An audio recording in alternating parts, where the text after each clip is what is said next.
And welcome back to redheart.com as well as the Crochet Crowd. I'm your host Mikey, and in today's tutorial we're going to be working on the snowflake together.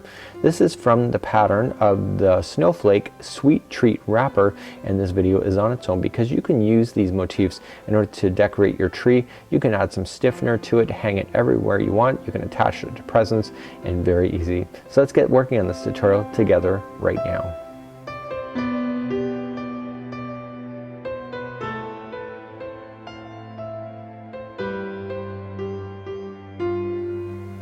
Now let's begin motif number 2, and this is how we're going to start using a 4.5mm crochet hook today.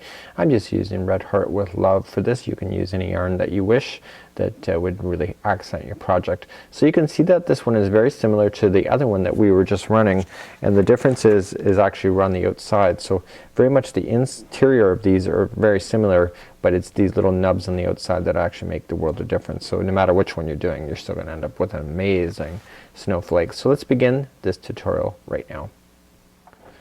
So using any color that you wish, we're gonna make an adjustable ring, and it says with desired color make an adjustable ring. So we're just gonna slip it over.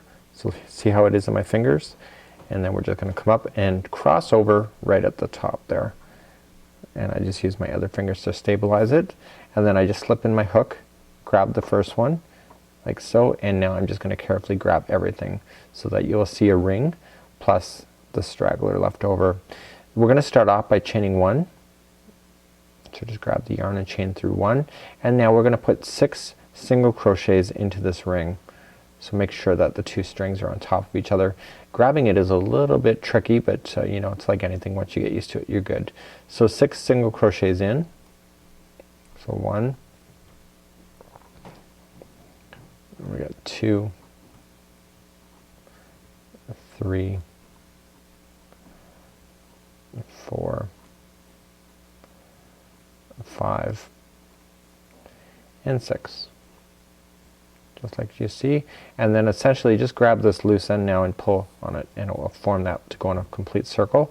And then we just want to slip stitch it to the beginning. So we just come back and just come to the first one, slip stitch it to the beginning, chain 1 area there, and essentially you now have a perfect center ring. And then you can simply just trim this yarn off right now if you wish as well, which I'm gonna do off camera.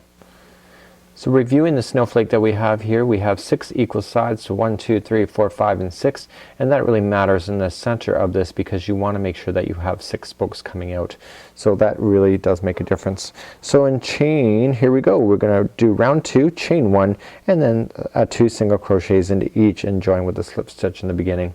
So essentially I really look at it here, you need to make sure you have 6, so you can plan yourself in advance. So 1, 2, 3, 4, 5, and 6. So essentially you can just start, so we're gonna chain 1 and then single crochet 2 times into each one of those, and that'll take you up to 12 single crochets going all the way around. So each one gets 2. And this round is really critical, so you'll want to make sure at the end of this is that you end up with 12 single crochets going all the way around, or you will not have 6 spokes. Just like you see, and they're coming to, and I just want to double count, making sure. So I got group 1, 2, 3, 4, 5, and 6 times that by 2 equals 12. I just want to slip stitch it now to the beginning to form the ring. So voila, my counts are perfect. So very simply put, we just want to go on to round number 3. It says chain 1 single crochet into the first stitch, and then 2 single crochets into the next, and then chain 3, and then repeat the pattern. So let's begin. We're gonna chain 1 and then immediately come to the first one, just like you see here. We're gonna single crochet, and now the next one is 2 single crochets. So here is the repeat pattern, and now it says to chain 3. So 1, 2, and 3. Coming into the very next one available for 1 single crochet, and the next one then will be 2. The reason why they're asking you to do this because it's kind of unusual. They want a total of 3 stitches going across, and you can't, obviously with only 2 stitches you can't do that unless one has an extra in there. So chain 3, 1, 2, and 3, and coming into the next one for a single crochet, and then the next one is going to be 2 single crochets in, which gives you your 3 across. So again, 1, 2, and 3, coming down in for 1 single crochet. The next one is 2, Okay, and then 1, 2 and 3 coming in to the next, and then the next one is 2 single crochet, and then 1, 2 and 3 coming into the next. So you want to keep an eye on the number of sides you got. You can see the hexagon is starting to take shape. The next one is going to be 2.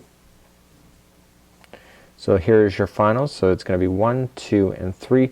Remember that you already started off with your 1 and then your 2, so you just want to slip stitch this into the beginning single crochet chain, just like see, and basically you now have 6 sides, and you essentially on the corners you should have these loops just like so. Let's move along to your next round. Let's begin round number 4. It says to chain 1, and it says that we're only going to be working with 2, basically the abbreviation are meaning that you're only going to be working with 2 of the 3 single crochets in. So we're going to immediately skip this first one, go to the second and the third to single crochet each, just like I'm doing right now. And then it says to single crochet chain 3 single crochet in the next chain 3 space. So in these corners you go into single crochet, chain 3, 1, 2 and 3, coming back in for a single crochet, and it says to skip the next single crochet, which is the next one, and just go into the next 2 for a single crochet each. Okay, so we're on the next corner again. So single crochet, chain 3, single crochet in, and again we skip the first one, go to the next 2 for 1 single crochet each, and then coming in to the corner, so 1 single crochet, chain 3, single crochet into the same one, skip the first one, go into the last 2, 1 each, and then the next corner, single crochet, chain 3, single crochet, skip the first one, go into the next 2 for 1 each. Okay, final corner. Is this the final corner? Not yet. 1, 2 and 3. I did that off camera too. I actually thought I was done when I wasn't. Skip the first one, going to the last 2 for single crochets each, coming to this one, so 1 single crochet, chain 3. Okay, and essentially now I can see that I have the extra loop here, so I have gone all the way around, so I simply just want to join this together right there. So essentially this is what we have at this particular point. Okay, this is revolution number 5. It is the final one, and this one is gonna throw you for a loop, but just bear with me because you're gonna learn something new, because I learned something new. It's the first time I've ever done anything like this. So we're gonna chain 1, and then it says single crochet into the first stitch, single crochet into each of the next 2 stitches, slip stitch, chain 4, blah blah blah blah blah. So let me just simplify this for you. So we're just gonna single crochet in the first, and then into the next 2 stitches. So single in each. We're gonna come to the very first corner, and the first corner we just want to do a slip stitch like so. And now it says to chain 4. So 1, 2, 3 and 4. So here's the new stitching that I learned.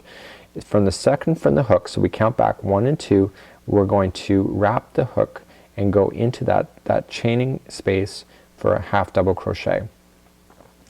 The next one we're gonna do is that we're gonna wrap again, and we're gonna go around this space here for another half double crochet. This is creating the nub that you see. So this is one side of the nub. If you saw my pattern, you got 2 nubs. This is one side. So we immediately slip stitch right into that same corner again, and we start all over again. So 1, 2, 3 and 4. Okay, and coming to the second from the hook for a half double crochet. Now we come into this chaining space right here, so wrap for another half double crochet, and then we come back down into the corner for a slip stitch. Okay, so we pull through, and now we're just gonna immediately just skip the first one and just single crochet the next 3, and you're back on the next corner. So let me show you this one more time. So we're gonna slip stitch in, chain 4, okay, second from the hook we're going to half double crochet. The remainder of the chain that we're doing there, we're going to half double crochet around that chain. Okay, Okay, and now we immediately come back down into the corner, slip stitch. So that was the first half of the nub. We're going to start again, so 1, 2, 3 and 4, second chain, half double crochet, and now we're going to come around that chaining space for another half double crochet, and don't forget we have to come back down in the corner to slip stitch it to secure it into place. We skip the very first one and just go into the remainder, and you're already following. Again, I'm just going to continue to show that one more time. So we immediately just single crochet our way across to the next corner, slip stitch, 1, 2, 3 and 4. Okay, second from the chain is half double crochet. We half double crochet around that chain, same chain, then we come back down to the corner and slip it. We start again, so 1, 2, 3 and 4. Okay, half double crochet into the second chain, half double crochet around the chain, and we come back down into the corner for a slip stitch to secure it into place. So that would be how you do all of the corner, all of the sides. So continue to do that. We'll meet back up in a sec, finish this off, and that'll be this tutorial for today. Once you get the final one in, you're just gonna immediately, you've slip stitched in, and essentially you just want to join it to the beginning, and voila, you've already done this particular one. So you just have to fasten off, and that'll consider your snowflake done. You can starch this if you want to harden it up, and you can also use it as Christmas ornaments on your tree or any other kind of projects you may have in mind. Until next time, I'm Mikey on behalf of the Crochet Crowd and redheart.com.